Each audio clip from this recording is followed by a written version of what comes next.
Thank you for joining today's session of newspaper analysis. Let us straight away get into our first article, which is about envisioning India as a global skill supplier. இப்போ global லெவலில் இப்போ current சுச்சுவேஷனில் global ஸ்கில்ஸ்க்கு வந்து ஒரு gap இருக்குது, அதாவது ஒரு demand இருக்குது குளோபல் லெவலில். ஸோ இந்த ஆப்பர்ச்சுனிட்டியை நம்ம பயன்படுத்திக்கிட்டு வேர்ல்டு ஸ்கில் கேபிட்டலில் வந்துட்டு நம்ம லீடர் ஆக முடியுமா? இந்தியாவோட டெமோக்ராஃபிக் டிவிடெண்ட்டை யூஸ் பண்ணி நம்ம வேர்ல்டு ஸ்கில் கேபிட்டலோட லீடர் ஆக முடியுமா அப்படின்றத பற்றி தான் இந்த ஆர்டிக்கலில் பார்க்க போகிறோம். ஃபர்ஸ்ட் வந்துட்டு ஆல்ரெடி இருக்கிற பாலிசியில் கேப்ஸ் என்னென்ன இருக்குது அப்படின்னு பார்க்கலாம்.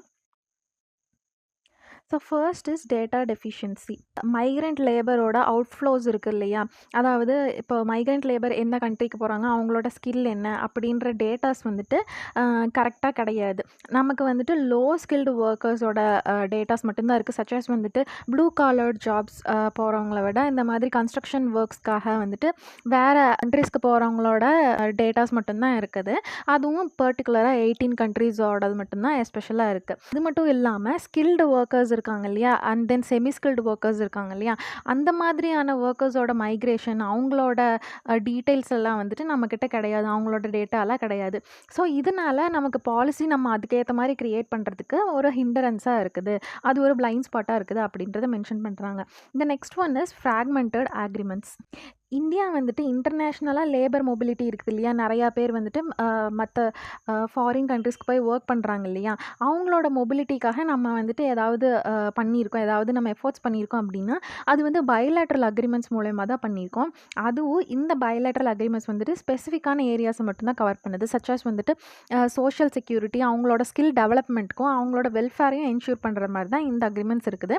ஆனால் இது வந்துட்டு முக்கியமான மற்ற ஏரியாஸில் சச்சஸ் வந்துட்டு ஒரு யூனிஃபைடாக இந்த ஒர்க்கர்ஸ்க்கு எல்லாத்துக்குமே ஒரு பாலிசி ஃப்ரேம் ஒர்க் வேணும் இல்லையா, அந்த மாதிரி ஏரியாஸில் வந்துட்டு இது லேக் ஆகுது அப்படின்னு சொல்கிறாங்க. And then next one is lack of evaluation mechanism. நம்ம ஆல்ரெடி இந்த மாதிரி இருக்க பைலேட்ரல் அக்ரிமெண்ட்ஸ் இருக்குது இல்லையா, அந்த மாதிரி அக்ரிமெண்ட்ஸ் மூலியமாக நம்ம என்ன எடுத்துக்கிட்டோம், அதாவது என்ன அவுட்கம்ஸ் வருது, என்ன அவுட்கம்ஸ் வருது அப்படின்றத நம்ம அனலைஸ் பண்ண கிடையாது. அந்த மாதிரி அனலைஸ் பண்ணுறது இல்லாததுனால நம்ம இன்னுமே எஃபெக்டிவாக எந்த இடத்துல நம்ம லேக் ஆகிறோம், எந்த இடத்துல நம்ம இம்ப்ரூவ் பண்ணலாம் அப்படின்னு நம்ம வந்து அனலைஸ் பண்ணி இம்ப்ரூவ் பண்ண முடியறதில்ல, ஃப்யூச்சர் இனிஷியேட்டிவ்ஸை வந்துட்டு நம்ம வேல்யூபிளாக கொண்டு போக முடியறதில்ல அப்படின்றத சொல்கிறாங்க. ஸோ இதெல்லாம் தான் இருக்கிற கரண்ட் பாலிசியில் இருக்கிற caps. And then road map என்ன சொல்கிறாங்க அப்படின்னா, குளோபல் லெவலில் ஒரு ஸ்கில் லீடர்ஷிப்க்கு வந்துட்டு இந்தியா எமர்ஜ் ஆகிறதுக்கு என்ன ரோட் மேப் அப்படின்னு சொல்கிறாங்கன்னா, first one is forecasting skill demands. Major destination countries, இப்போ எல்லாருமே மோஸ்ட்டாக சூஸ் பண்ணக்கூடிய கண்ட்ரிஸ் இருக்குது இல்லையா, அந்த கண்ட்ரீஸில் என்ன ஸ்பெசிஃபிக்கான ஸ்கில் வந்துட்டு ரெக்குவயர்மெண்ட்டாக இருக்குது. சச்சஸ் வந்துட்டு ஜெர்மனியில் வந்துட்டு நர்சிங் அந்த மாதிரியான ஜாப்ஸ் வந்துட்டு ரொம்ப, அந்த மாதிரி எல்லா கண்ட்ரீஸ்லேயும் வந்துட்டு ஐடென்டிஃபை பண்ணி அதுக்கேற்ற மாதிரி நம்ம ஸ்கில் டெவலப்மெண்ட் கொடுக்கலாம். ஆல்ரெடி இப்போ இந்தியா வந்துட்டு டெமோக்ராஃபிக் டிவிடெண்ட்டில் அட்வான்டேஜஸ் பொசிஷனில் இருக்கிறதுனால நம்ம கண்டிப்பாக யூஸ் பண்ணணும் அப்படின்றத மென்ஷன் பண்ணுறாங்க. And then aligning with the domestic capacity with global standards.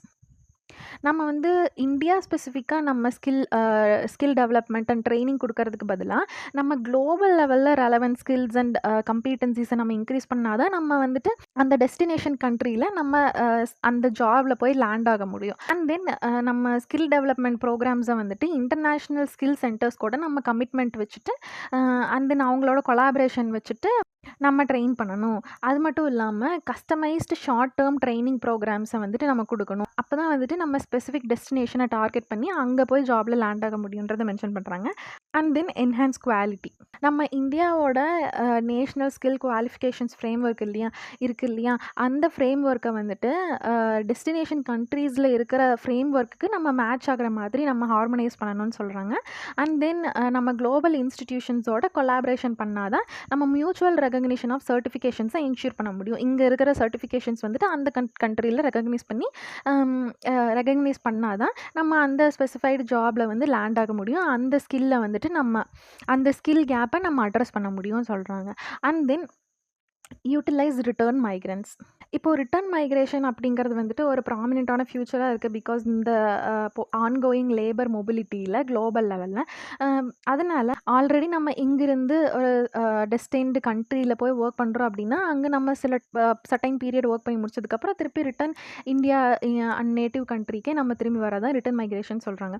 So அந்த மாதிரி நம்ம ரிட்டர்ன் ஆனதுக்கப்புறம் நம்ம அங்க நம்ம ஒர்க் பண்ண எக்ஸ்பீரியன்ஸ் அண்ட் அங்க நம்ம அக்வயர் பண்ணிக்கிட்ட ஸ்கில்ஸை வந்துட்டு நம்ம சர்டிஃபை பண்ணணும். சர்டிஃபை பண்ணா தான் நம்ம அகெயின் இங்க நம்மளோட நேட்டிவ் கண்ட்ரில நம்ம ஒர்க் பண்ண முடியும். அப்படின்றது தான் இந்த பாயிண்ட்ல மென்ஷன் பண்றாங்க. அதுக்கு வந்து நம்ம என்ன பண்ணலாம் அப்படின்னா, இந்த அப்ராட்ல நம்ம ஸ்கில்ஸ் டெவலப் பண்ணோம் இல்லையா? அதுக்கு வந்து சரியான அக்ரிடேஷன்ஸ் குடுக்கணும்.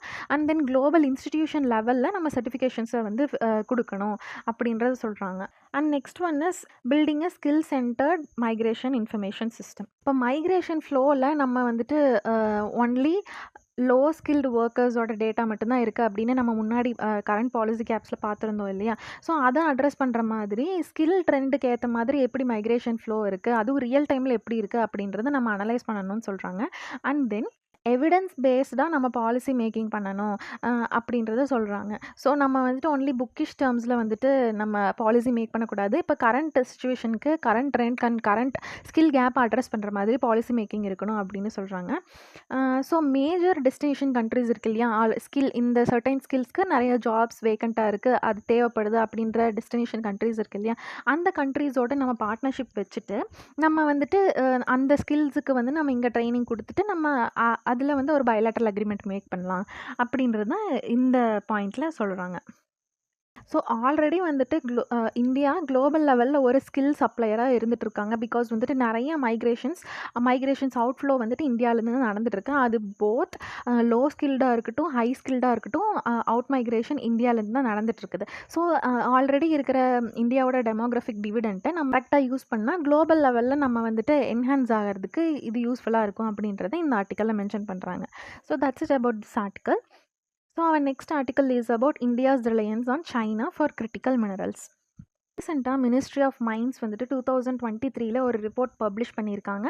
அதில் என்ன ஐடென்டிஃபை பண்ணியிருக்காங்க அப்படின்னா 30 கிரிட்டிக்கல் மினரல்ஸ் வந்துட்டு essential for India's economic development and national security அப்படின்றத ஐடென்டிஃபை பண்ணியிருக்காங்க. அண்ட் ஆல்சோ இதே ரிப்போர்ட்டில் என்ன ஹைலைட் பண்ணியிருக்காங்க அப்படின்னா, இந்தியா வந்துட்டு சர்டைன் 10 ஆஃப் திஸ் மினரல்ஸ், அதாவது 10 மினரல்ஸோட கம்ப்ளீட் இம்போர்ட்டுக்கு சைனாவை தான் நம்ம டிபெண்ட் பண்ணியிருக்கிறோம் அப்படின்றத வந்துட்டு ஹைலைட் பண்ணியிருக்காங்க. ஸோ நம்மளோட ஹெவி ரிலையன்ஸ் ஆன் சைனாவை வந்து இண்டிகேட் பண்ணுது. ஸோ அதனால் வந்துட்டு ஒரு செக்யூரிட்டி கன்சர்ன்ஸை ரைஸ் பண்ணுது. பிகாஸ் இன்கேஸ் வந்துட்டு ஆல்ரெடி நமக்கும் இந்தியாவுக்கும் சைனாக்கும் இருக்கிற ரிலேஷன்ஷிப் வந்துட்டு இப்போ பேடாக போயிட்டுருக்குது. இன்கேஸ் வந்துட்டு அவங்க இந்த சப்ளையை வந்துட்டு கட் பண்ணிட்டாங்க அப்படின்னா நம்மளோட எக்கனாமிக் டெவலப்மெண்ட்டை வந்து மறுபடியும் ரன் பண்ணுறதுக்கே வந்துட்டு ஒரு ஹிண்டரன்ஸாக இருக்கும் அப்படின்றத இந்த ஆர்டிக்கலில் மென்ஷன் பண்ணுறாங்க. ஸோ இந்த சைனாவோட டாமினன்ஸ் கிரிட்டிக்கல் மினரல்ஸில் ஏன் இருக்குது அப்படின்றத பார்க்கலாம். First one is vast resource base. China தான் வந்துட்டு வேர்ல்ட்ஸ் லார்ஜஸ்ட் மைனிங் நேஷன் அப்படின்னு சொல்கிறாங்க. அது மட்டும் இல்லாமல் சைனாவில் 173 மினரல்ஸை வந்து ஐடென்டிஃபை பண்ணியிருக்காங்க. அதுலேயும் சிக்னிஃபிகண்ட்டாக என்ன இருக்குது அப்படின்னா copper, lithium, nickel, cobalt and rare earth மெட்டல்ஸை வந்துட்டு அங்கே ப்ரெசென்ட் ஆகிருக்கு. அதனோட ரிசோர்ஸ் வந்துட்டு சைனாவில் இருக்குது அப்படின்றத ஐடென்டிஃபை பண்ணியிருக்காங்க. இது வந்துட்டு சைனாக்கு ஒரு அப்பர் ஹேண்டாக இருக்குது கிரிட்டிக்கல் மினரல்ஸில். And then next one is processing and refining capabilities. அதாவது China controls 87% of rare earth processing and 58% of lithium processing and 68% of silicon processing. And இந்த லித்தியம் அண்ட் சிலிக்கான் இருக்கு இல்லையா, இதெல்லாமே வந்துட்டு ரொம்ப கிரிட்டிக்கல் மினரல்ஸ் அப்படின்னு தெரியும். ஸோ இந்த மாதிரியான கிரிட்டிக்கல் மினரல்ஸோட most processing and refining capabilities, அதாவது மோர் தென் 50% வந்துட்டு சைனா தான் ஹோல்ட் பண்ணுறாங்க. ஸோ அதனாலேயே இவங்களுக்கு ஒரு மேஜர் அட்வான்டேஜாக இருக்குது. And then strategic investments. China அதனோட கண்ட்ரியில் மட்டும் இல்லாமல் ஓவர்சீஸ் கண்ட்ரீஸ்லேயும் சச்சாஸ் வந்துட்டு நிறையா இந்த ஆஃப்ரிக்கன் கண்ட்ரீஸில் இந்த மாதிரியான ஓவர்சீஸ் கண்ட்ரீஸில் மைனிங் ப்ராஜெக்ட்ஸ் வந்துட்டு அவங்க எடுத்திருக்காங்க. ஸோ அதுவும் அவங்களுக்கு வந்து கிரிட்டிக்கல் மினரல் ரிசோர்ஸை வந்துட்டு கண்ட்ரோல் பண்ணுறதுக்கு ஒரு அட்வான்டேஜாக இருக்குது. And then export controls.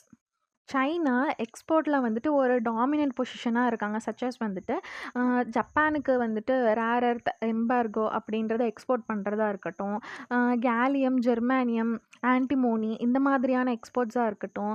இதுக்கெல்லாம் வந்துட்டு சைனா ஒரு அப்பர் ஹேண்ட் இருக்கு. பிகாஸ் அது வந்து எக்ஸ்போர்ட் பண்றதுல ஹையஸ்ட் எக்ஸ்போர்ட்டரா இருக்கிறதுனால அவங்களுக்கு வந்துட்டு ஒரு அப்பர் ஹேண்ட் இருக்குது.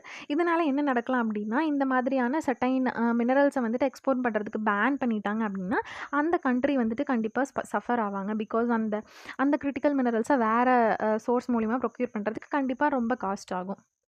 ஸோ இதுதான் இந்த சைனாஸ் டாமினன்ஸ்க்கு வந்துட்டு ரீசன்ஸ்.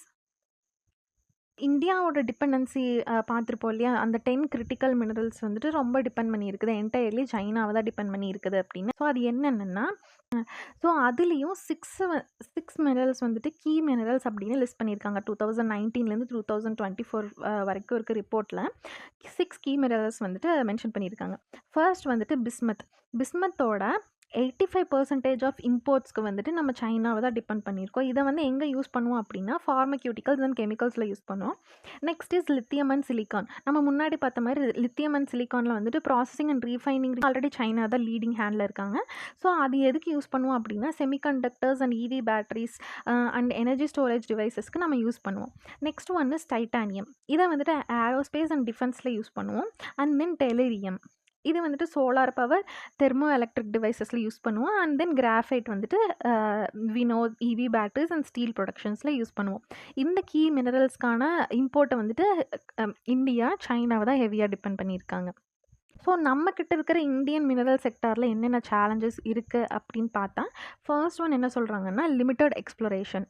ஸோ இந்தியாவில் ப்ரெசண்ட்டாக இருக்கிற கிரிட்டிக்கல் மினரல்ஸ் மோஸ்ட்டாக எல்லாமே வந்துட்டு ரொம்ப டீப் சீட்டடாக இருக்குது. அதாவது ரொம்ப ஆழத்தில் இருக்குது. இந்த மாதிரி இருக்கிறதுனால நம்ம வந்து அட்வான்ஸ்டாக இருக்கிற எக்ஸ்ப்ளோரேஷன் டெக்னிக்கை தான் யூஸ் பண்ண முடியும். அது மட்டும் இல்லாமல் இந்த மாதிரி எக்ஸ்ப்ளோரேஷன் கண்டக்ட் பண்ணுறது ரொம்ப ஹை ரிஸ்க் இன்வெஸ்ட்மெண்ட்டாக எல்லோரும் கருதுகிறாங்க. ஸோ அதனாலேயே வந்துட்டு நம்ம நிறைய வந்துட்டு மைனிங் அண்ட் எக்ஸ்ப்ளோரேஷன் கண்டக்ட் பண்ணுறதில்ல.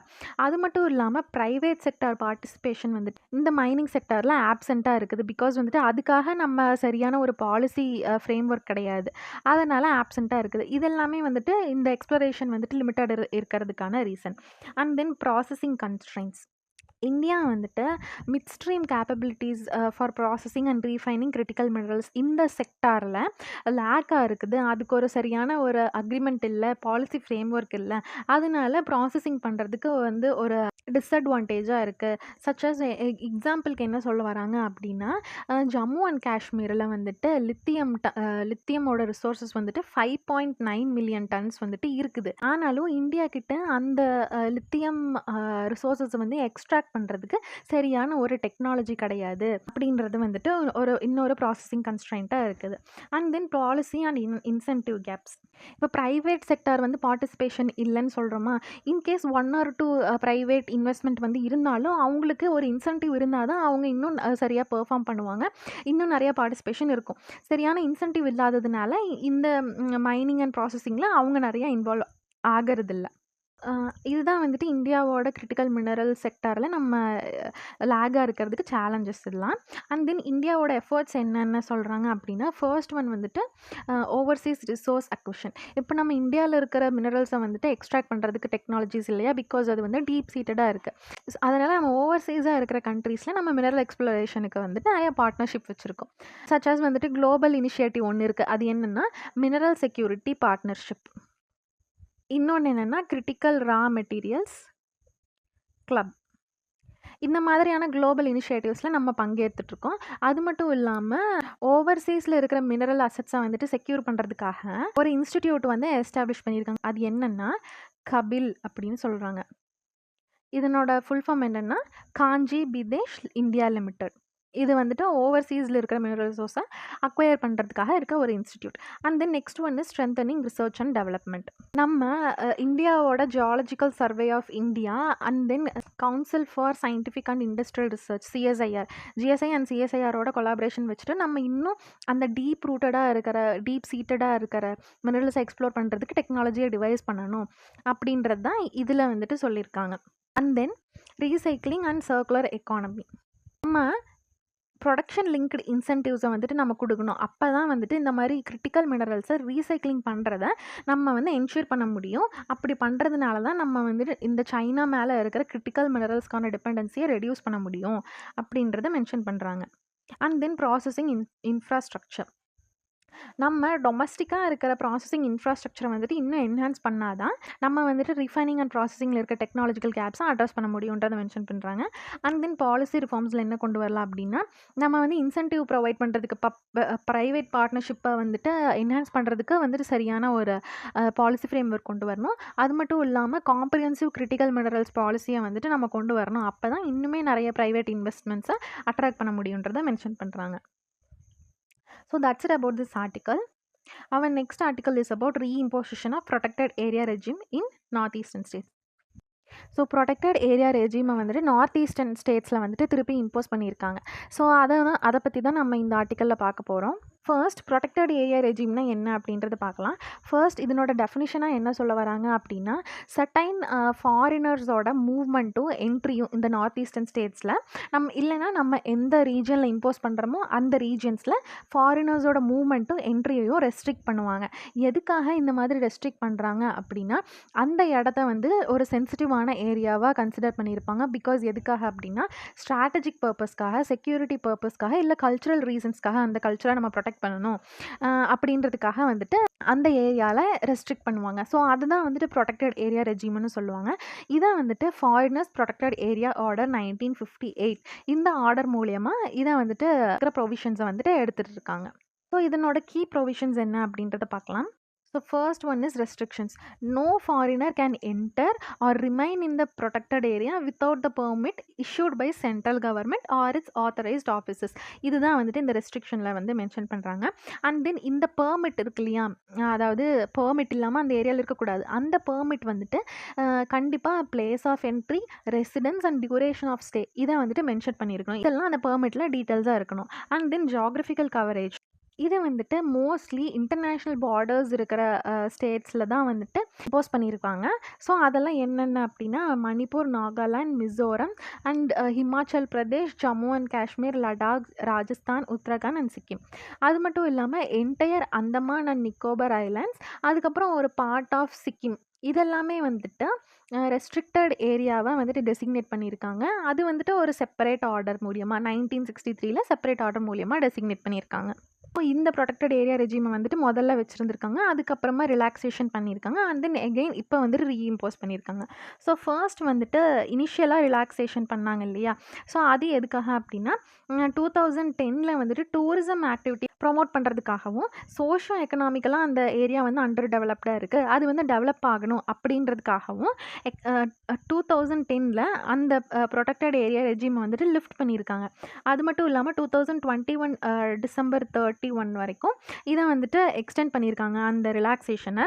பட் எகெயின் வந்துட்டு இந்த ரெஸ்ட்ரிக்ஷன்ஸை ரீஇம்போஸ் பண்ணியிருக்காங்க டிசம்பர் 17, 2023. ஸோ எதுக்காக அப்படின்னா செக்யூரிட்டி கன்சர்ன்ஸ்க்காக தான். பிகாஸ் வந்துட்டு மணிப்பூரில் வந்துட்டு எத்னிக் வயலன்ஸ் நடந்துச்சு இல்லையா, அது மட்டும் இல்லாமல் மியான்மரில் வந்துட்டு நிறைய ரெஃப்யூஜி இன்ஃப்ளக்ஸ் வந்துட்டு நடந்துட்டு இருந்துச்சு. பிகாஸ் அங்கே வந்து மிலிட்ரி கூ நடக்கிறதுனால. ஸோ அதனால் ரீஇம்போசிஷன் பண்ணியிருக்காங்க. ஸோ ரீசன் ஃபார் ரீஇம்போசிஷன் டீட்டெயில்ஸாக பார்க்கணும் அப்படின்னா, ஃபர்ஸ்ட் வந்துட்டு எத்னிக் வயலன்ஸ் இன் மணிப்பூர். நமக்கு எல்லாருமே தெரியும் இல்லையா, அந்த கூக்கிஸோ கம்யூனிட்டி அண்ட் மெய்தி பீப்புளுக்கு இடையில எத்தனிக் வயலன்ஸ் வந்து மணிப்பூரில் நடந்துச்சு இல்லையா, அதனால ஒரு ரீசனாக வந்துட்டு இம்போஸ் பண்ணியிருக்காங்க. And then refugee crisis. மியான்மரில் வந்துட்டு மிலிட்ரி கூ நடந்துட்டு இருக்கிறதுனால அங்கேருந்து நிறையா பீப்புள் வந்துட்டு அவங்க உயிருக்கு பயந்து இங்கே இந்தியாவில் கிராஸ் பார்டராக அவங்க வந்து ரெஃப்யூஜியாக வந்துட்டாங்க. ஸோ அந்த ரெஃப்யூஜி கிரைசிஸை அட்ரஸ் பண்ணுறதுக்காகவும் திருப்பி ரீஇம்போஸ் பண்ணியிருக்காங்க. And then border vulnerabilities. இந்த ஃப்ரீ மூவ்மெண்ட் ரெஜிம் வந்துட்டு நம்ம பார்டர் கண்ட்ரியாக இருக்கிற மியான்மர் கூட இந்த ஃப்ரீ ரெஜிம் மூவ்மெண்ட்னால நம்மளோட நெய்பரிங் கண்ட்ரியான மியான்மரில் இருந்துட்டு இந்த இன்டர்நேஷ்னல் பார்டர் லைனை கிராஸ் பண்ணி யார் வேணால் வந்துக்கலாம், அன்ரெஸ்ட்ரிக்டட் மூவ்மெண்ட் வந்துட்டு வச்சுக்கலாம் அப்படின்றது இருந்துச்சு.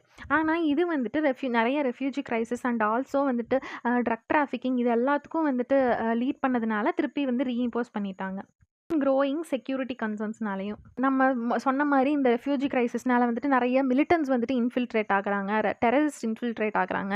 அப்புறம் டிராஃபிக்கிங் நடக்குது, ஸ்மக்லிங் நடக்குது. பிகாஸ் வந்துட்டு நம்மளோட நார்த் ஈஸ்டர்ன் சைட்ல இருக்கிற நெய்பரிங் கண்ட்ரிஸ் சச் அஸ் வந்துட்டு Thailand, Laos and then also மியான்மர்ல இருந்துட்டு நெறையா டிராஃபிக்கிங் நடக்கும். பிகாஸ் அந்த ரீஜன வந்துட்டு கோல்டன் ட்ரையாங்கிள்னு சொல்லுவாங்க இந்த டிராஃபிக்கிங் நடக்கிறதுனால.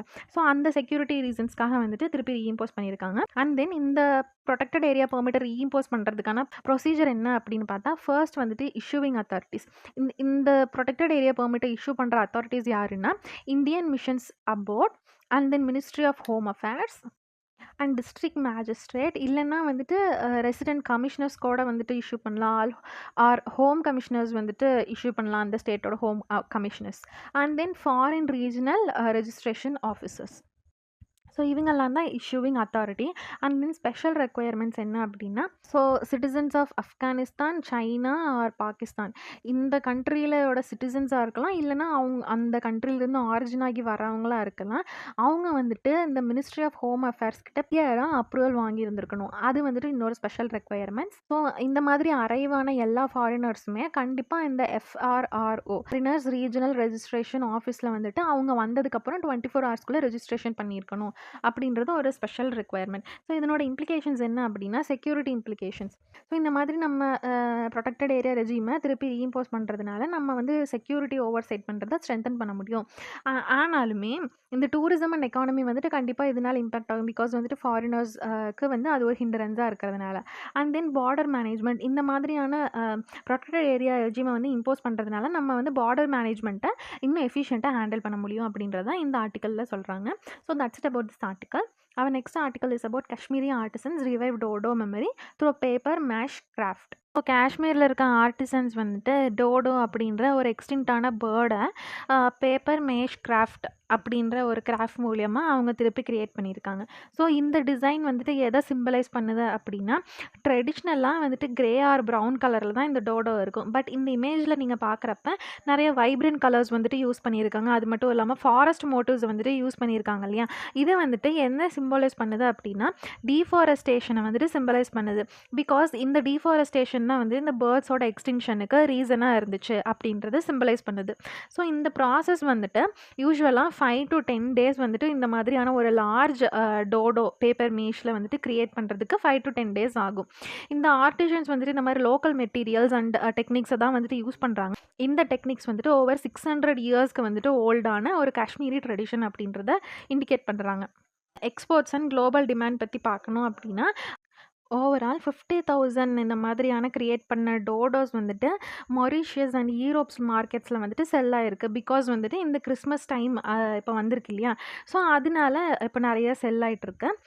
அண்ட் தென் லீடிங் ரோல் என்ன அப்படின்னா, எஸ்பெஷலி வந்துட்டு மொரீஷியஸில் இந்த டோடோ வந்துட்டு மொரீஷியஸ் கல்ச்சரோட ஒரு சிக்னிஃபிகண்ட்டாக இருக்குது. பிகாஸ் இந்த மொரீஷியஸ் கண்ட்ரியில் தான் இந்த டோடோ பேர்டை வந்துட்டு லாஸ்ட்டாக சைட் பண்ணியிருக்காங்க. அது மட்டும் இல்லாமல் இந்த டோடோ வந்துட்டு மொரீஷியஸோட ஒரு நேஷ்னல் எம்ப்ளமாக சொல்கிறாங்க. அது மட்டும் இல்லாமல் காஷ்மீரி ஆர்டிசன்ஸ் வந்துட்டு கரண்ட் ட்ரெண்டுக்கு ஏற்ற மாதிரியான மாடல்ஸு, டிமாண்டுக்கு ஏற்ற மாதிரியான டிசைன்ஸு, சைஸு இதெல்லாம் வந்துட்டு அவங்க பண்ணிகிட்ருக்காங்க. ஸோ அதனால் இப்போ எக்ஸ்போர்ட்ஸும் வந்துட்டு இன்னும் அதிகமாகிட்டு இருக்குது. ஸோ இந்த டோடோ வந்துட்டு காஷ்மீரியோட ட்ரெடிஷன், காஷ்மீரியோட கிராஃப்ட் ட்ரெடிஷனில் எப்படி இன்ட்ரடியூஸ் ஆச்சு அப்படின்னு பார்த்தோம்னா, 2 டிகேட்ஸ்க்கு முன்னாடி மொரீஷியஸ்லேருந்து வந்த ஒரு டூரிஸ்ட் மூலியமாக தான் வந்துட்டு இது இன்ட்ரடியூஸ் பண்ணாங்க. இதுக்கு முன்னாடி வந்து இந்த பேப்பர் மேஷ் கிராஃப்டில் நிறைய மற்ற அனிமல் ஸ்ட்ரக்சர்ஸ் வந்துட்டு க்ரியேட் பண்ணிகிட்டு இருந்தாங்க. ஸோ இப்போ இந்த காஷ்மீரியில் இருக்கிற பேப்பர் மேஷ் ஆர்ட்டில் இது ஒரு கீ மோட்டிஃபாகவே இப்போ வந்து அது எமர்ஜ் ஆகிடுச்சு அப்படின்னு சொல்கிறாங்க. So preserving heritage and history, இதில் இந்த ரோல் ஆஃப் ஆர்டிசன்ஸ் என்ன அப்படின்னா, இந்த மாதிரியான மாடல்ஸை வந்துட்டு க்ரியேட் பண்ணுறதுனால ஆர்டிஷன்ஸ் வந்துட்டு அந்த காஷ்மீரி ஆர்டிசன்ஸ் வந்துட்டு அவங்களோட லைவ்லிஹுட்டை சஸ்டெயின் பண்ணுறதுக்கு மட்டும் இல்லாமல், இந்த டோடோ பேர்ட் வந்துட்டு என்னதான் எக்ஸ்டெண்ட் ஆயிருந்தாலும் அதனோட மெமரி இன்னும் கீப் அப் பண்ணுறதுக்காக வந்து கான்ட்ரிபியூட் பண்ணுறாங்க. ஸோ அது வந்துட்டு இந்த கல்ச்சுரல் ஹெரிட்டேஜை வந்துட்டு நம்ம ரிமெம்பர் பண்ணுறதுக்கு ஹெல்ப் ஆகுது. அண்ட் தென் கல்ச்சுரல் சிக்னிஃபிகன்ஸ் என்ன அப்படின்னா, இந்த கிராஃப்ட் பேப்பர் மேஷ் கிராஃப்ட்ன்றது ஒரு 600 இயர்ஸ் ஓல்டான ஒரு ட்ரெடிஷனாக ஓல்டான ஒரு டெக்னிக். இந்த கிராஃப்ட் இன்னுமே நம்ம வந்து பயன்படுத்திகிட்டு இருக்கிறதுனால இது வந்துட்டு ஒரு வைட்டல் கல்ச்சுரல் அண்ட் எக்கனாமிக் ஆக்டிவிட்டியை வந்துட்டு இன்னுமே அது வந்து பாதுகாத்துட்டு வருது. அது ஒரு living heritage and history. So that's it about this article. Thank you for joining for today's session. Hello everyone. Thank you for joining today's session of newspaper analysis. So these are the articles we are going to see in today's newspaper analysis. The first article is about lessons from the 2004 tsunami for disaster management, and the second article is about Ken Betwa Link project that has been launched recently, and the next is TERS appetite for OSA treatment, and our next article goes as Australia's online safety amendment bill. So let us get into our first article, which is nothing but the lessons from the 2004 tsunami for disaster management. So today இன்னைக்கு வந்து 2004 tsunami disaster நடந்துச்சு இல்லையா, அந்த டிசாஸ்டரோட 20-year ஆனிவர்சரியை வந்து mark பண்ணுது. இன்னைக்கு news பேப்பரில் ஃபுல்லாமே எடிட்டோரியல், ஒப்பீனியன் பேஜ், நிறைய ஆர்டிகல்ஸ் வந்துட்டு நம்ம சுனாமி அண்ட் சுனாமி ஓரியன்ட் அதனோட ரெக்கவரி பார்த்து அதை பற்றி தான் இருக்கும். இந்த ஆர்டிக்கல் பர்டிகுலர் நாகப்பட்டினம் டிஸ்ட்ரிக்டோட டிஸ்ட்ரக்ஷன், அவங்க அதை எப்படி ஓவர் கம் பண்ணி வந்தாங்க, அண்ட் இதுலேருந்து நம்ம லெசன்ஸ் என்ன எடுத்துக்கலாம் அப்படின்றது தான் இந்த ஆர்டிக்கல் வந்துட்டு மோஸ்ட்டாக மென்ஷன் பண்ணுது. ஸோ ஃபர்ஸ்ட் நம்ம வந்து இதில் கீ லெசன்ஸ் என்ன சொல்கிறாங்க அப்படின்னு பார்க்கலாம். First one is child welfare success.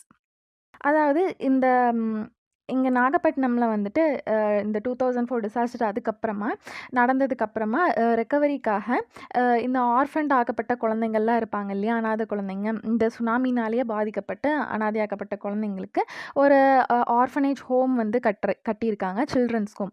அது வந்து Annai Sathya government children's home அப்படின்னு நேம் பண்ணியிருக்காங்க.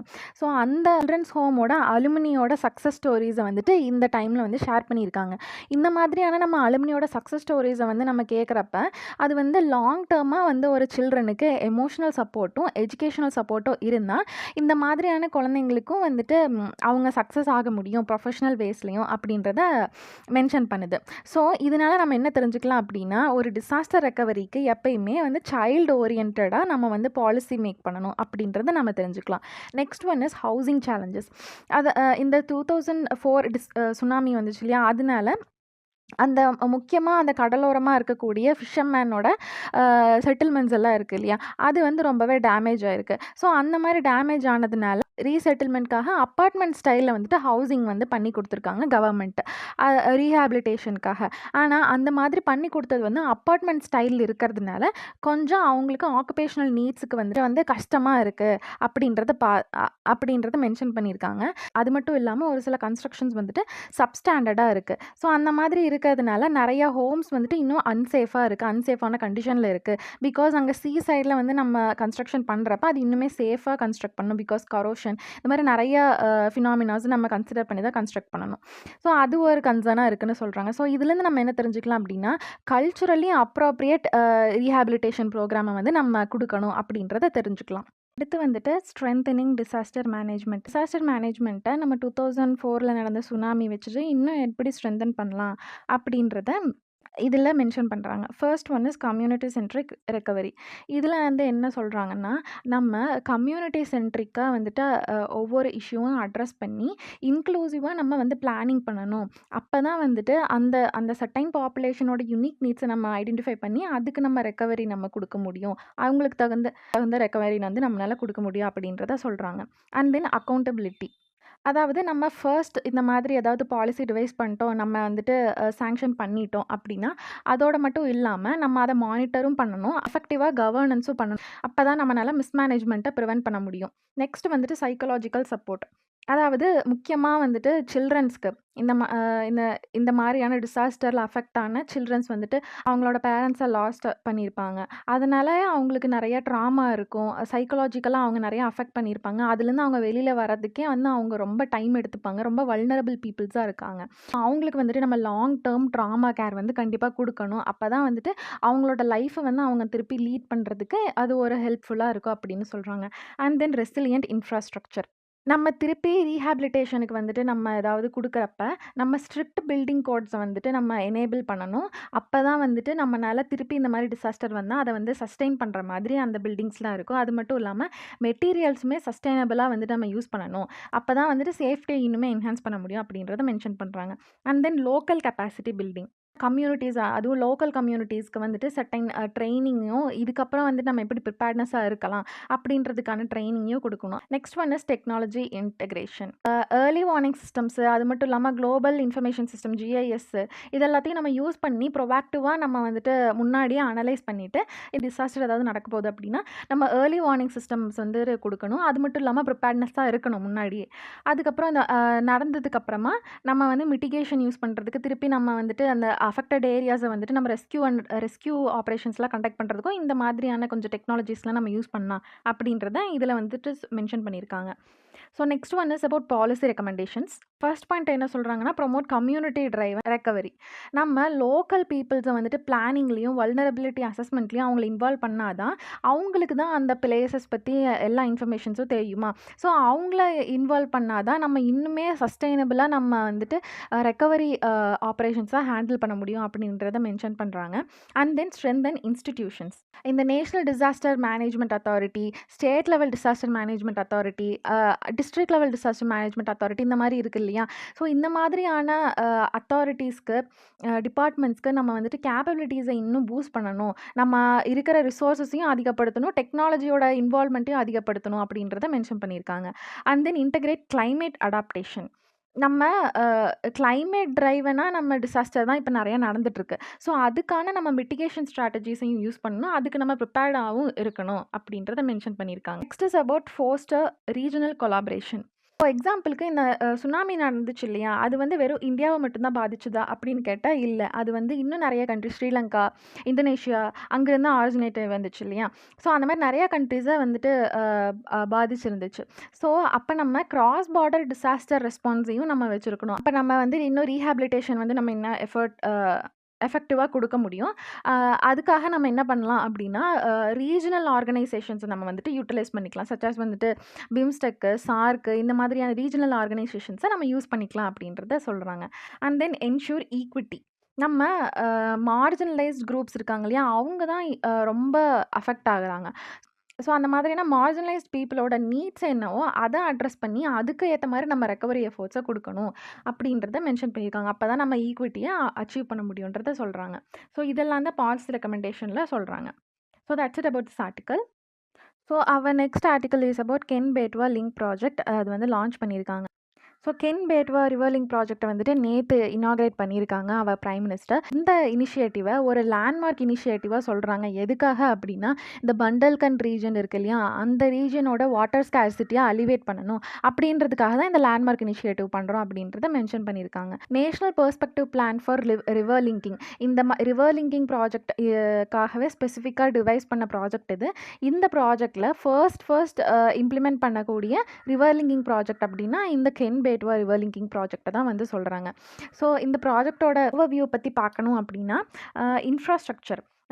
இன்ஃப்ராஸ்ட்ரக்சரில் என்ன பில்ட் பண்ண போகிறாங்க, அதாவது இந்த ப்ராஜெக்டில் என்ன பில்ட் பண்ண போகிறாங்க அப்படின்னா தௌதான் டேம் அப்படின்ற டேம் வந்துட்டு 73.8 மீட்டருக்கு கன்ஸ்ட்ரக்ட் பண்ண போகிறாங்க. அதுக்கப்புறம் 221 கிலோமீட்டருக்கு கேனல் கன்ஸ்ட்ரக்ட் பண்ணுறாங்க. அண்ட் தென் 2 கிலோமீட்டருக்கு டனல் கன்ஸ்ட்ரக்ட் பண்ணுறாங்க. இந்த ரிவர்லிங் ப்ராஜெக்டில் இந்த 3 கன்ஸ்ட்ரக்ஷன்ஸ் வந்துட்டு இருக்குது.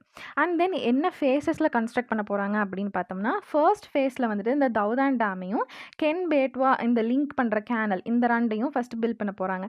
அண்ட் தென் ஃபேஸ் 2ல் வந்துட்டு லோவர் ஆர் டேம், அதுக்கப்புறம் பினா காம்ப்ளெக்ஸ் ப்ராஜெக்ட், கோத்தா பேரேஜ் இது எல்லாத்தையும் ஃபேஸ் 2ல் வந்துட்டு கம்ப்ளீட் பண்ண போகிறாங்க.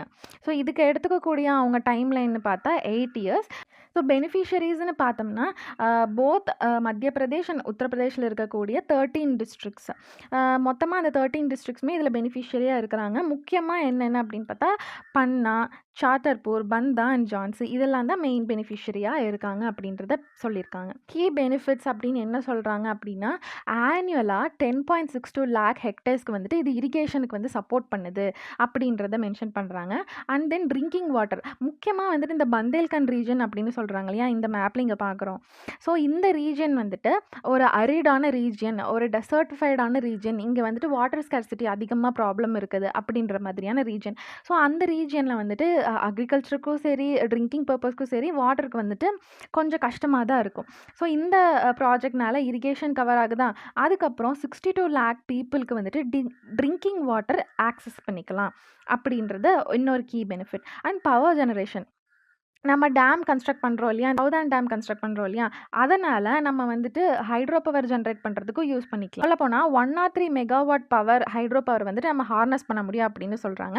அண்ட் தென் 27 மெகாவாட் சோலார் பவரையும் நம்மளால் ஹார்னஸ் பண்ண முடியும் அப்படின்றத மென்ஷன் பண்ணியிருக்காங்க. இதெல்லாம் கீ பெனிஃபிட்ஸாக சொல்கிறாங்க. ஸோ பெனிஃபிட்ஸ் மட்டும் இருந்தால் ஓகேவா? கண்டிப்பாக எந்த ப்ராஜெக்டாக இருந்தாலும் அதுக்கு சேலஞ்சஸ் கன்சர்ன்ஸ் அப்படின்னு ஒன்று இருக்கும் இல்லையா. ஸோ இந்த ப்ராஜெக்ட்டுக்கு என்ன சேலஞ்சஸ் சொல்கிறாங்க அப்படின்னா, ஃபர்ஸ்ட் என்விரான்மெண்டல் பெர்ஸ்பெக்டிவ்ல என்ன சொல்கிறாங்கன்னா, டீஃபாரஸ்டேஷன் நடக்குது.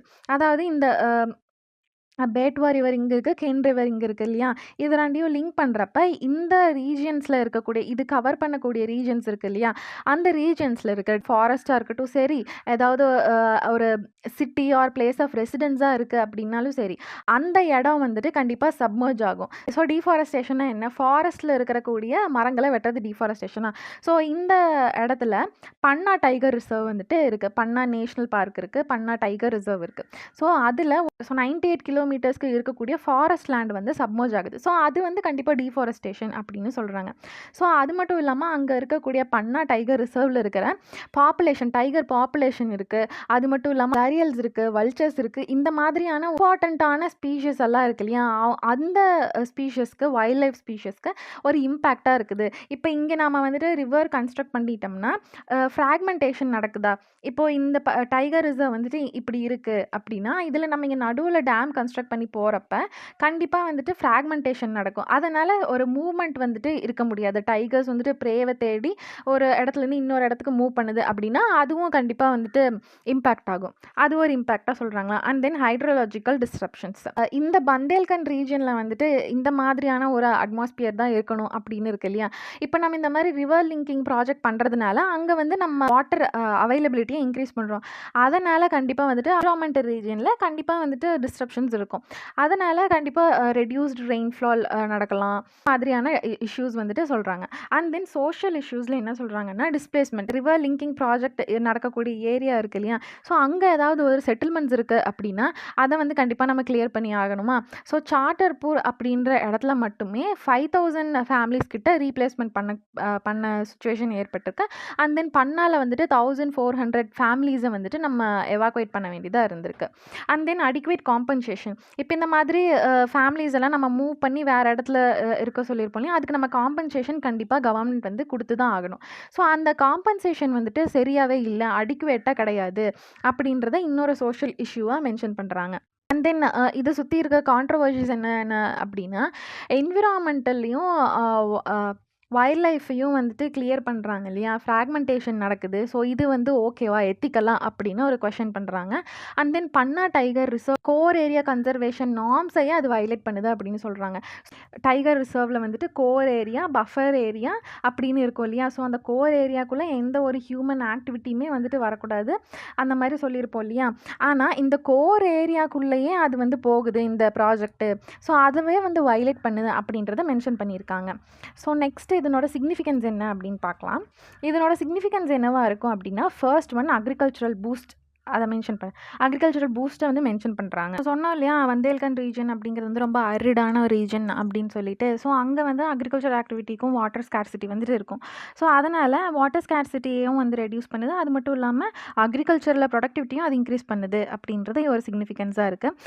President for future projects. அதாவது ரிவர் லிங்கிங் ப்ராஜெக்டில் வந்துட்டு ஃபர்ஸ்ட் ப்ராஜெக்ட் வந்து இந்த கென் பேட்வா ப்ராஜெக்ட் தானே. இது வந்துட்டு சக்ஸஸ் ஆகிடுச்சு அப்படின்னா இன்னும் நிறைய ரிவர் லிங்கிங் ப்ராஜெக்ட்டை வந்துட்டு அவங்க இனிஷியேட் பண்ணலாம். அதுக்கு வந்து ஒரு ப்ரெசிடராக இருக்குது இன்னொரு சிக்னிஃபிகன்ஸ்.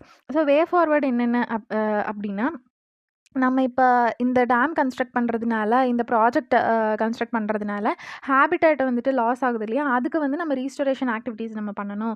காம்பன்சேட்டரியாக அஃபாரஸ்டேஷனும் பண்ணணும், பிகாஸ் நிறைய டீஃபாரஸ்டேஷன் நடந்துச்சு இல்லையா. அது மட்டும் இல்லாமல் மானிட்டரிங்கும் நம்ம வந்துட்டு ரோபஸ்ட்டாக மெயின்டைன் பண்ணிகிட்டே இருக்கணும் அப்படின்றத சொல்கிறாங்க. And then social inclusivity. இதில் வந்துட்டு நம்ம காம்பன்சேஷன் கொடுக்குறோம் இல்லையா, அதை வந்து டிரான்ஸ்பரண்ட்டாகவும் கொடுக்கணும். அது மட்டும் இல்லாமல் எல்லா கம்யூனிட்டிஸ்க்குமே ஈக்குவலாக அவங்கவுங்களோட இஷ்யூவை அட்ரஸ் பண்ணுற மாதிரி நம்ம கொடுக்கணுன்றது சொல்கிறாங்க. அண்ட் தென் லைவ்லிஹுட்டையும் வந்துட்டு நம்ம ரீஹாபிலிட்டேஷனில் கொடுக்கணும். இப்போ நம்ம ஒரு ஒரு இடத்துல இருந்து இன்னொரு இடத்துக்கு நம்ம ரீஹாபிலிட்டேஷன் கொடுக்குறோம். ஆனால் அவங்க அந்த இடத்துல முதல்ல இருந்த இடத்துல இருக்கக்கூடிய லைவ்லிஹுட்டே வந்துட்டு கிடைக்குமான்றதுனா கிடைக்காது. ஸோ அந்த ரீஹாபிலிட்டேட்டட் ஏரியாவுக்கு ஏற்ற மாதிரி அவங்களுக்கு ஏற்ற மாதிரி லைவ்லிஹுட்டை வந்துட்டு மெயின்டைன் பண்ணுறதுக்கு நம்ம அரேஞ்ச்மெண்ட் பண்ணி கொடுக்கணும். அது மட்டும் இல்லாமல் கம்யூனிட்டி என்கேஜ்மெண்ட்டும் நம்ம வந்து எசென்ஷியலாக பண்ணணும் அப்படின்றத சொல்கிறாங்க. தென் கவர்னன்ஸில் என்ன சொல்கிறாங்க அப்படின்னா பீரியாடிக்காக நம்ம வந்துட்டு ரிவ்யூ பண்ணணும். இந்த டேம் கன்ஸ்ட்ரக்ஷன் ப்ராஜெக்ட் மட்டும் இல்லாமல் நம்ம ரீஹாபிலிட்டேஷன் எஃபோர்ட்ஸ் எப்படி இருக்குது, காம்பன்சேஷன் எஃபோர்ட்ஸ் எப்படி இருக்குது, ரீஸ்டோரேஷன் எஃபோர்ட்ஸ்லாம் எப்படி இருக்குது அப்படின்றத கண்டிப்பாக பார்த்துட்டே இருக்கணும் அப்படின்றத சொல்கிறாங்க. அதுக்கு மட்டும் இல்லாமல் இன்டர்ஸ்டேட் கோஆப்ரேஷனும் கண்டிப்பாக வேணுன்றத சொல்கிறாங்க. அப்போ தான் வந்துட்டு ஸ்டாண்டர்டுக்கு அட்ஹேர் பண்ணி எல்லாமே ப்ரொசீஜர் ஃபாலோ பண்ணுறாங்கன்றத நம்மளால் வந்துட்டு கரெக்டாக என்ஷூர் பண்ண முடியுன்றத சொல்கிறாங்க. So that's it about this article. Our next article is about Ter's appetite for obstructive sleep apnea. இந்த ஆர்டிக்கலை நம்ம எதுக்காக பார்க்க போகிறோம் அப்படின்னா, இந்த US food and drug administration இருக்காங்க இல்லையா, அவங்க வந்துட்டு டர்ஸ் அப்படைட் நேம் வந்துட்டு ZEP-பவுண்டுன்னு சொல்லுவாங்க. இதை வந்துட்டு அப்ஸ்ட்ரக்டிவ் ஸ்லீப் அப்னியாவுக்கு வந்துட்டு ஃபர்ஸ்ட் ட்ரக் பேஸ்டு ட்ரீட்மெண்ட்காக இதை வந்துட்டு லான்ச் பண்ணியிருக்காங்க. ஸோ அதனால் இதை பற்றி பார்க்க போகிறோம். ஃபர்ஸ்ட் அப்ஸ்ட்ரக்டிவ் ஸ்லீப் அப்னியா அப்படின்னா என்னன்றதை பார்க்கலாம். ஸோ இந்த ஸ்லீப் அப்னியான்றது வந்துட்டு நிறையா டைப்ஸ் இருக்குது. சச்சஸ் வந்துட்டு 3 டைப்ஸ் இருக்குது. அதில் ஃபர்ஸ்ட் ஒன் வந்துட்டு obstructive sleep apnoea, second one வந்துட்டு என்ன சொல்லுவாங்க அப்படின்னா சென்ட்ரல் ஸ்லீப் அப்னியா அப்படின்னு சொல்லுவாங்க. தேர்ட் ஒன் வந்துட்டு காம்ப்ளெக்ஸ் ஸ்லீப் அப்னியான்னு சொல்லுவாங்க. ஸோ அப்ஸ்ட்ரக்டிவ் ஸ்லீப் அப்னியா இருக்கு இல்லையா, அதுதான் வந்துட்டு ரொம்ப இருக்கிறதுலையே மோஸ்ட் ப்ரிவலண்ட்டான ஃபார்ம். அண்ட் இது எதனால் வருது அப்படின்னா, நம்ம மூச்சு விடுற ஏர்வே இருக்கு இல்லையா, அதில் வந்துட்டு அதாவது ஃபிசிக்கலாக அப்ஸ்ட்ரக்ஷன் இருந்துச்சு அப்படின்னா இந்த ஸ்லீப் அப்னியா வந்துட்டு நடக்கும், obstructive sleep apnoea. And then next one central sleep apnoea எதனால நடக்கும் அப்படின்னா, ஸோ பிரெயின் வந்துட்டு ப்ரீதிங் மசிலுக்கு அப்ராப்ரியேட் சிக்னல் அனுப்புனா தான் அது வந்து ப்ரீதிங்க்கு ஏற்ற மாதிரி மூவ்மெண்ட் பண்ண முடியும். அந்த ரெஸ்பான்ஸ் வந்துட்டு ஃபெயில் ஆச்சு அப்படின்னா இந்த சென்ட்ரல் ஸ்லீப் அப்னியா வந்து நடக்கும்னு சொல்லுவாங்க. And then next one is complex sleep apnoea. இது வந்து எதனால் நடக்குது அப்படின்னா, சென்ட்ரல் ஸ்லீப் அப்னியாவும் அப்ஸ்ட்ரக்டிவ் ஸ்லீப் அப்னியாவும் கம்பைனாக நடக்கிறதுக்கு பேர் தான் காம்ப்ளெக்ஸ் ஸ்லீப் அப்னியா அப்படின்றத சொல்லுவாங்க. அதாவது நம்ம ஃபிசிக்கலாக ஏதாவது அப்ஸ்ட்ரக்ஷன் வந்து ஏர்வேல இருக்கிறதுனாலையும் அண்ட் தென் ப்ரீதிங் மசில்ஸ்க்கு வந்துட்டு பிரெயின் செல்ஸ் சிக்னல் சென்ட் பண்ணாததுனாலையும் நடக்கிறதுனா இது ரெண்டும் கம்பைனாக நடக்கிறது தான் நம்ம காம்ப்ளெக்ஸ் ஸ்லீப் அப்னியா அப்படின்னு சொல்லுவோம். ஸோ ஸ்லீப் அப்னியானா என்ன, அதனோட ப்ராடர் எக்ஸ்ப்ளனேஷன் என்ன அப்படின்னு பார்க்கலாம். ஸ்லீப் அப்னியா அப்படின்றது வந்து ஒரு ஸ்லீப்பிங் டிஸார்டர். இப்போ நம்ம தூக்கத்தில் இருக்கிறப்ப நம்மளால் தூங்க முடியாமல் மூச்சு விடுறதுல ஏதாவது ஒரு பிரச்சனை ஏற்பட்டுச்சு அப்படின்னா தூங்க முடியாமல் எந்திரிச்சுக்கிறோம் இல்லையா, இதுவே வந்துட்டு ரொம்ப சிவியராக இருக்கிறது தான் வந்துட்டு ஸ்லீப் அப்னியா அப்படின்னு சொல்லுவாங்க. நம்ம வந்துட்டு அப்சசிவ் ஸ்லீப் அப்னியானா என்ன பார்த்துருப்போம்னா, நம்மளோட ஏர்வேல வந்து ஏதாவது ஒரு அப்ஸ்ட்ரக்ஷன், ஃபிசிக்கல் அப்ஸ்ட்ரக்ஷன் வந்துட்டு இருந்துச்சுன்னா அதை வந்து அப்ஸ்ட்ரக்டிவ் ஸ்லீப் அப்னியான்னு சொல்லியிருப்போம் இல்லையா. ஸோ நம்ம ப்ரீதிங் பண்ணுறதுக்கு எது வந்து தடுக்குது அப்படின்னா, நம்மளோட த்ரோட் மசில்ஸ் வந்துட்டு ஏதாவது ரிலாக்ஸேஷன் இல்லை கான்ட்ராக்ஷன் அதுலேயே வந்துட்டு ஸ்டாப் ஆகிடுச்சு அப்படின்னா அது வந்து நம்மளால் மூச்சு விட முடியாது. ஸோ அதனால் நம்மளோட ஸ்லீப் குவாலிட்டியை வந்து அஃபெக்ட் பண்ணும். ஸோ அதனால் நமக்கு ஸ்லீப் டிஸார்டர் வந்துடும். ஸோ இதை தான் அப்ஸ்ட்ரக்டிவ் ஸ்லீப் அப்னியா அப்படின்னு சொல்லுவாங்க. ஸோ இதனோட சிம்டம்ஸ் என்னவா இருக்கும் அப்படின்னா, டே டைமில் ரொம்ப ஃபட்டீகாக இருக்கிறது, அண்ட் தென் நம்ம அதிகமாக கொரட்டை விடுறது, அண்ட் தென் நாக்டர்னல் அவேக்கனிங்ஸ், நைட்டில் வந்துட்டு ரொம்ப நிறையா நடுவில் அடிக்கடி எந்திரிச்சுக்கிறது, இதெல்லாம் வந்துட்டு சிம்டம்ஸாக இருக்கும் அப்படின்னு மென்ஷன் பண்ணுறாங்க. ஸோ நம்ம ஒபிசிட்டிக்கும் இந்த அப்ஸ்ட்ரக்டிவ் ஸ்லீப் அப்னியாவுக்கும் ஒரு லிங்க் இருக்குது அப்படின்னு சொல்கிறாங்க. ஸோ அது என்ன மென்ஷன் பண்ணுறாங்க அப்படின்னா, ஃபர்ஸ்ட் ஒன் வந்துட்டு அப்டாமினல் ஃபேட். இது என்ன கான்ட்ரிபியூட் பண்ணுது அப்படின்னா, இப்போது நம்ம மூச்சு விடுறப்ப வந்து லங்ஸ் இருக்குது இல்லையா, ஸோ இதுதான் லங்ஸ் இருக்குது அப்படின்னு வச்சுக்கலாம். லங்ஸுக்கு கீழே டயஃப்ரம் இருக்கும்.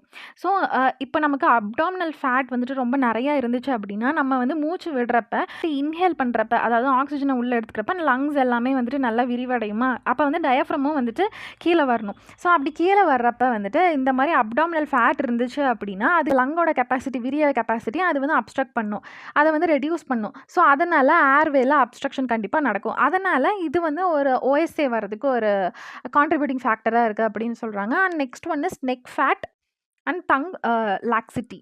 இப்போ நம்ம மூச்சு விடுறப்பயுமே இப்போ வந்துட்டு த்ரோட்டில் இல்லைனா நெக் ரீஜனில் வந்து நிறையா ஃபேட் டெபாசிட்டாக இருந்துச்சு அப்படின்னா நம்ம ஸ்லீப் பண்ணுறப்ப நம்ம அன்கான்ஷியஸாக தான் ஸ்லீப் பண்ணிகிட்டு இருப்போம் இல்லையா. ஸோ அதனால் அப்போ நிறையா ஏர்வேஸில் பிளாக் வந்து நடக்கும்.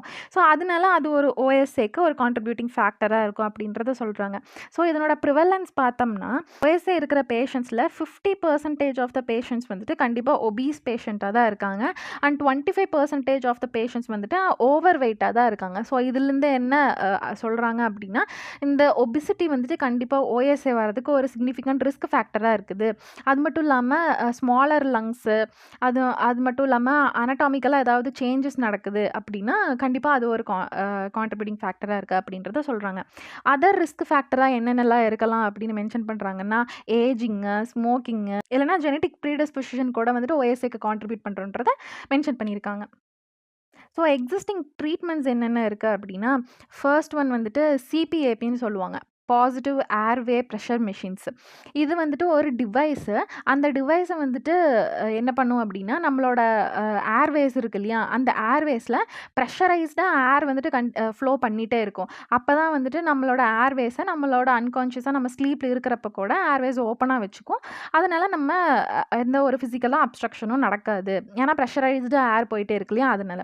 நெக்ஸ்ட் ஒன் வந்துட்டு என்ன பண்ணலாம் அப்படின்னா, லைஃப் ஸ்டைல் சேஞ்சஸ் பண்ணலாம். அதாவது நம்ம வெயிட் லாஸ் பண்ணிவிட்டு நல்லா எக்ஸசைஸ் பண்ணி இல்லைனா டயட்ரி மாடிஃபிகேஷன்ஸ் எடுத்தாவே நம்ம வந்துட்டு ஓஎஸ்ஏ வராமல் தடுக்கலாம் அப்படின்றத சொல்கிறாங்க. இந்த ட்ரீட்மெண்ட் கேப்ஸாக என்ன இருக்கும் அப்படின்னா, இந்த ஜெப் பவுண்டுன்னு இப்போ தான் யூஎஸில் லான்ச் பண்ணியிருக்காங்க இல்லையா, அந்த ஜெப் பவுண்டுக்கு முன்னாடி இந்த ஓஎஸ்ஏவோட ஸ்பெசிஃபிக் ரூட் காஸை ஐடென்டிஃபை பண்ணுற மாதிரி எந்த ஒரு ஸ்பெசிஃபைட் மெடிசனோ ட்ரக்கோ கிடையாது அப்படின்றத இதுக்கு முன்னாடியான ட்ரீட்மெண்ட்டில் இருந்த ஒரு கேப்பாக மென்ஷன் பண்ணுறாங்க. ஸோ இந்த ஜெப் பவுண்ட் என்ன பண்ணுது அப்படின்னா, இது வந்துட்டு இன்டெஸ்டைனல் ஹார்மோன் ரெசெப்டர்ஸ், அதாவது GLP-1, GLP-2 அப்படின்ற இன்டெஸ்டைனல் ஹார்மோன் ரிசெப்டர்ஸ் வந்துட்டு ஆக்டிவேட் பண்ணுது. ஸோ இந்த மாதிரி பண்ணுறதுனால என்ன பண்ணுது அப்படின்னா, நமக்கு பசி ஏற்படுத்துறத வந்து கம்மிப்படுத்துது. அதனால நம்ம கம்மியான ஃபுட் தான் எடுத்துப்போம். அதனால் கண்டிப்பாக வெயிட் லாஸ் நடக்கும். வெயிட் லாஸ் பண்ணுறது மட்டும் இல்லாமல் இன்டைரக்டாக வந்துட்டு ஓஎஸ்ஏவோட சிம்டம்ஸ் இருக்கு இல்லையா, அதையும் வந்து அது மிட்டிகேட் பண்ணுது அப்படின்றது இது வந்து ஜெப் பவுண்டோட ஒரு மெக்கானிசம். ஸோ இதனோட பெனிஃபிட்ஸ் என்ன அப்படின்னு பார்த்தோம்னா, நம்ம சொன்ன மாதிரி அப்படைட் ரெடியூஸ் பண்ணுறதுனால வெயிட் ரிடக்ஷன் நடக்கும். ஸோ வெயிட் ரிடக்ஷன் நடந்தால் கண்டிப்பாக இந்த டயபெட்டிஸ் இருக்க பேஷண்ட்ஸ்க்கும் இது ஹெல்ப்ஃபுல்லாக இருக்குமா, ஹை கொலஸ்ட்ரால் இருக்க பேஷண்ட்ஸ்க்கும் ஹெல்ப்ஃபுல்லாக இருக்குமா, அது மட்டும் இல்லாமல் ஹைப்பர் டென்ஷன் இருக்க பேஷண்ட்ஸ்க்கும் ஹெல்ப்ஃபுல்லாக இருக்கும் இந்த ஒரு வெயிட் லாஸ் பண்ணுறதுனால. ஸோ ஹெல்த் இம்ப்ரூவ்மெண்ட்ஸ் தான் இப்போ பார்த்தோம் இல்லையா, சச்சஸ் டயபெட்டிஸ், அது மட்டும் இல்லாமல் cardiovascular disease, high blood pressure இதெல்லாம் கூட கம்மி பண்ணும். பிகாஸ் நம்ம வந்துட்டு வெயிட் லாஸ் பண்ணுறதுனால. ஆல்டர்னேட்டிவ் டு சிபிஏபி, நம்ம அந்த சிபிஏபி டிவைஸை வந்துட்டு நம்ம முன்னாடி யூஸ் பண்ணிகிட்ருப்போம் இல்லையா, ப்ரெஷரைஸ்டாக ஏரை வந்துட்டு நம்ம ஏர்வேல இன்சர்ட் பண்ணுற மாதிரி. அதுக்கு பதிலாக ட்ரக் பேஸ்டாக இந்த தெரப்பியை நம்ம வந்து ஓஎஸ்ஏக்கு நம்ம யூஸ் பண்ணலாம் அப்படின்றது இன்னொரு பெனிஃபிட்டாக இருக்குது. And then challenges and research நீட்ஸில் என்ன சொல்கிறாங்க அப்படின்னா, இன்னுமே நிறைய மெக்கானிசம்ஸ் வந்து நம்ம ஸ்டடி பண்ணணும். அது மட்டும் இல்லாமல் இது லாங் டேர்மாக எஃபிஷியண்ட்டாக இருக்குமா அப்படின்றத நம்ம பார்க்கணும் அப்படின்றத சொல்லியிருக்காங்க. அண்ட் தென் இது வந்து எல்லாருக்குமே ஆக்சசபிளாக ட்ரக் இருக்குமா அப்படின்றதையும் நம்ம வந்துட்டு கண்டிப்பாக பார்க்கணும்.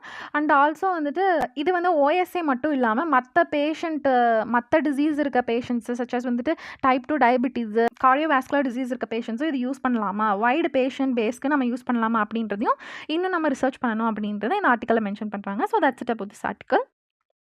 So our next article is about Australia's online safety amendment. ஆஸ்திரேலியாவில் ஆன்லைன் சேஃப்டி அமெண்ட்மெண்ட், அதாவது சோஷியல் மீடியா மினிமம் ஏஜ்னு சொல்லுவாங்க, அந்த பில்லை வந்துட்டு பாஸ் பண்ணியிருக்காங்க.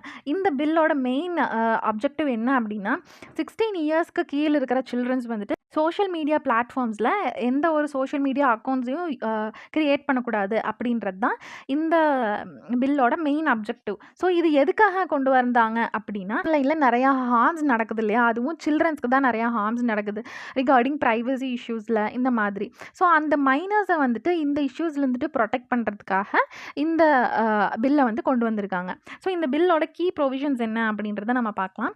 ஃபர்ஸ்ட் ஒன் வந்துட்டு அப்ளிகபிலிட்டி. சோஷியல் மீடியா பிளாட்ஃபார்ம்ஸ்க்கு ஏஜ் பேஸ்டாக அவங்க ரெஸ்ட்ரிக்ட் பண்ணுவாங்க. சச்சஸ் வந்துட்டு TikTok, Facebook, Instagram, Snapchat, Reddit, X இந்த மாதிரியான சோஷியல் மீடியா பிளாட்ஃபார்ம்ஸில் ஏஜ் பேஸ்டாக ரெஸ்ட்ரிக்ஷன்ஸ் வந்துட்டு கொண்டு வருவாங்க. இம்ப்ளிமெண்டேஷனில் என்ன மென்ஷன் பண்ணியிருக்காங்க அப்படின்னா, இந்த பிளாட்ஃபார்ம்ஸ் வந்துட்டு யூசரோட ஏஜை வந்து வெரிஃபை பண்ணணும். நம்ம யூஸ்வலாக அக்கௌண்ட் க்ரியேட் பண்ணுறப்ப ஏஜ் என்னன்னு கேட்டுட்டு நம்ம அப்படியே என்டர் பண்ணி உள்ளே போயிடுவோம். ஆனால் இங்கே வந்து கண்டிப்பாக வெரிஃபை பண்ணணும். அதுவும் 16க்கு கீழே இருக்க சில்ட்ரன்ஸ்க்கு கண்டிப்பாக யூஸ் பண்ணுறதுக்கு அலோவ் பண்ணக்கூடாது அது மட்டும் இல்லாம இது இதுக்கு ஏதாவது நான் கம்ப்ளையன்ஸா இருந்தாங்க ஏதாவது கம்பெனி அப்படின்னா, பெனால்டி அப் டூ $49.5 மில்லியன் யுஎஸ் டாலர்ஸ்க்கு பெனால்டி வந்துட்டு கட்டணும் அப்படின்றது இன்னொரு கீ ப்ரொவிஷனா இருக்கு. அண்ட் தென் டைம்லைன் வந்து என்ன சொல்லியிருக்காங்க அப்படின்னா, இந்த பில் வந்துட்டு இப்போ பாஸ் பண்ணியிருக்காங்க இல்லையா? இது வந்து இப்போ ஸ்டேக் ஹோல்டர் கன்சல்டேஷனுக்காக இப்போ வந்து பெண்டிங்ல இருக்கு. ஸோ அது வந்து ஒன்ஸ் அப்ரூவ் ஆயிடுச்சு அப்படின்னா 12 மந்த்ஸ்க்கு அப்புறம் அது கண்டிப்பா எஃபெக்டிவா வந்துரும் அந்த பில் அப்படின்னு சொல்றாங்க. ஸோ கைட்லைன்ஸ் வந்துட்டு என்ன சொல்றாங்க அப்படின்னா, சேஃப்டி கமிஷனர் தான் இந்த கைட்லைன்ஸை வந்துட்டு டெவலப் பண்ணியிருக்காங்க. எதுக்காக அப்படின்னா, டூ டிஃபைன் ரீசனபிள் ஸ்டெப்ஸ் அப்படின்றதுக்காக டெவலப் பண்ணியிருக்காங்க. Age verification and privacy safeguards. Age verification டெக்னாலஜிஸை கண்டிப்பாக யூஸ் பண்ணி வெரிஃபிகேஷன் பண்ணதுக்கப்புறம் தான் அக்கௌண்ட் கிரியேஷன் பண்ணுறதுக்கும் யூஸ் பண்ணுறதுக்கும் அலோவ் பண்ணணும். அது மட்டும் இல்லாமல் இப்போ நம்ம ஏஜை வெரிஃபை பண்ணணும்னா நம்ம இப்போ நார்மலாக நம்ம கண்ட்ரியில் எப்படி வெரிஃபை பண்ணுவோம், ஆதார் கார்டு, பேன் கார்டு இதை வச்சு வெரிஃபை பண்ணுவோம் இல்லையா? இந்த மாதிரி வெரிஃபிகேஷனுக்காக வாங்கப்பட்ட பர்சனல் டேட்டாவை வெரிஃபிகேஷன் முடிஞ்சதுக்கப்புறமா அதை டெஸ்ட்ராய் பண்ணணும் அப்படின்றது இன்னொரு ப்ரைவசி சேஃப்கார்டாக இருக்குது. பிகாஸ் இந்த மாதிரி நம்ம வெரிஃபிகேஷன் பண்ணுறதுனால நம்ம ப்ரைவசியை வந்து அஃபெக்ட் கூடாது இல்லையா?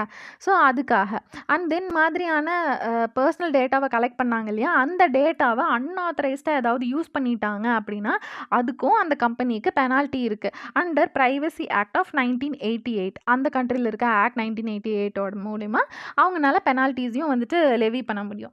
ஸோ நெக்ஸ்ட் வந்து social media and children's wellbeing. First one வந்துட்டு மென்டல் ஹெல்த். அது வந்து ரொம்ப இம்பேக்ட் ஆகுது இந்த சோஷியல் மீடியானால அப்படின்றதுனால இதை எனாக்ட் பண்ணியிருக்காங்க அப்படின்னு சொல்கிறாங்க. And then also cyber bullying நடக்குது. இந்த மாதிரியான சைல்ட்ஸ் வந்துட்டு சைபர் புல்லிங்க்கு ஈஸியாக எக்ஸ்போஸ் ஆயிடுறாங்க. ஹார்ம்ஃபுல் கண்டென்ட்க்கு வந்து எக்ஸ்போஸ் ஆயிடுறாங்க. அது மட்டும் இல்லாமல் எக்ஸசிவ் ஸ்க்ரீன் டைம் வந்துட்டு அவங்களோட ஐக்யூவை கம்மி பண்ணுது. ஸோ இந்த மாதிரியான பொட்டன்ஷியல் ஹார்ம்ஸ்லேருந்து அவங்கள காப்பாற்றுறதுக்காக இந்த பில் வந்து கொண்டு வந்திருக்குன்னு சொல்கிறாங்க. And then balancing risk. இந்த மாதிரி அவுட்ரைட்டாக ரெஸ்ட்ரிக்ஷன்ஸ் போடுறதுக்கு பதிலாக நம்ம நுவான்ஸ்டாக மெஷர்ஸ் எடுக்கலாம். பிகாஸ் இது வந்து ரொம்ப ஸ்ட்ரிக்டாக இருக்குது அப்படின்றத சில கிரிட்டிக்ஸ் வந்து சொல்கிறாங்க. கிரிட்டிசிசம்ஸ் அண்ட் சேலஞ்சஸ் சொல்கிறாங்க. ஸோ ஃபர்ஸ்ட் வந்துட்டு எஃபெக்டிவ்னஸ் மாதிரியான ஒரு பில் கொண்டு வந்திருக்காங்களே, இதை வந்து ரொம்ப ரஷ் பண்ணி கொண்டு வந்திருக்காங்க. ரஷ்டாக வந்து லெஜிஸ்லேட் பண்ணிட்டாங்க. அதனால இது கண்டிப்பாக பொட்டன்ஷியலாக இன்எஃபெக்டிவாக தான் இருக்கும். பிகாஸ் வந்துட்டு எல்லா சோஷியல் மீடியா பிளாட்ஃபார்ம்ஸும் இதை கண்டிப்பாக ஃபாலோ பண்ணுவாங்களா? ஃபாலோ பண்ணுறதுக்கு அவங்க வந்துட்டு மெக்கானிசம்ஸ் ரிவைஸ் பண்ணும். அதனால இது கண்டிப்பாக வந்துட்டு இன்எஃபெக்டிவாக தான் இருக்கும் அப்படின்றத சொல்கிறாங்க. சிம்பிளாக வந்துட்டு இந்த மாதிரியான ஏஜ் பேஸ்ட் ரெஸ்ட்ரிக்ஷன்ஸ் வந்து நம்ம கொண்டு வரதுனால ஆன்லைன் ரிஸ்கோட கம்ப்ளெக்சிட்டியை வந்துட்டு அட்ரஸ் பண்ண முடியாது அப்படின்றதையும் இன்னொரு கிரிட்டிசிசமாக அவங்க வந்து சொல்கிறாங்க. And then implementation issues. இதில் என்ன சொல்கிறாங்க அப்படின்னா, நம்ம ரீசனபிள் ஸ்டெப்ஸ்ன்னு சொல்லி டிஃபைன் பண்ணியிருக்காங்க இல்லையா? அந்த ரீசனபிள் ஸ்டெப்ஸ்னால் என்ன அப்படின்றதுக்கு வந்து இஷ்யூ ரைஸ் பண்ணுறாங்க. இந்த மாதிரி வெரிஃபிகேஷனுக்காக டேட்டா கலெக்ட் பண்ணுறாங்க இல்லையா? அது வந்து ப்ரைவசி இஷ்யூஸை வந்துட்டு அரைஸ் பண்ணுது அப்படின்றத இன்னொரு கிரிட்டிசிசமாக சொல்கிறாங்க. ஸோ பாலிசி சிக்னிஃபிகன்ஸ் என்ன சொல்கிறாங்க அப்படின்னா, இது மாதிரியான ஒரு ஆன்லைன் சேஃப்டி மெக்கானிசம் வந்துட்டு இன்னும் எந்த கண்ட்ரியும் ஃபஸ்ட்டு கொண்டு வரல. ஸோ ஆஸ்திரேலியா தான் ஃபஸ்ட் இப்படி கொண்டு வர போகிறாங்க. ஸோ இந்த மாதிரி கொண்டு வந்துட்டாங்க அப்படின்னா இதுவே வந்துட்டு ஒரு குளோபல் பிரசிடெண்ட்டாக இருக்கலாம். அதாவது மற்ற கண்ட்ரீஸ்க்கு ஒரு முன்னோடியாக விளங்கலாம், ஒரு எக்ஸாம்பிளாக இருக்கலாம் அப்படின்றத சொல்கிறாங்க. ஸோ வே ஃபார்வர்டாக என்னென்னலாம் இருக்கலாம் அப்படின்னா, நம்ம வந்துட்டு ஒரு ரெகுலேட்டரி ஃப்ரேம் ஒர்க்கை கொண்டு வரணும். பேலன்ஸ்டாக இருக்க மாதிரி ரெகுலேட்டரி ஃப்ரேம் ஒர்க் கொண்டு வரணும். பேன் பண்ணாமல் டிஜிட்டல் லிட்ரஸியை நம்ம வந்துட்டு ப்ரொமோட் பண்ணலாம். இல்லைனா கவர்மெண்ட் அண்ட் பிளாட்ஃபார்ம்ஸ்க்கு மத்தியில் நம்ம வந்து கொலாபரேஷன் வச்சுக்கலாம். அண்ட் தென் இன்க்ளூசிவிட்டியையும் எஜுகேஷன் பேஸ்டு சொல்யூஷன்ஸையும் நம்ம கொண்டு வரணும். அலாங் சைட் டெக்னிக்கல் சேஃப்கார்ட்ஸையும் நம்ம கொஞ்சமாக வச்சுக்கணும் அப்படின்றத இந்த ஆர்டிக்கலில் மென்ஷன் பண்ணுறாங்க. So that's it about this article and thank you for joining for today session.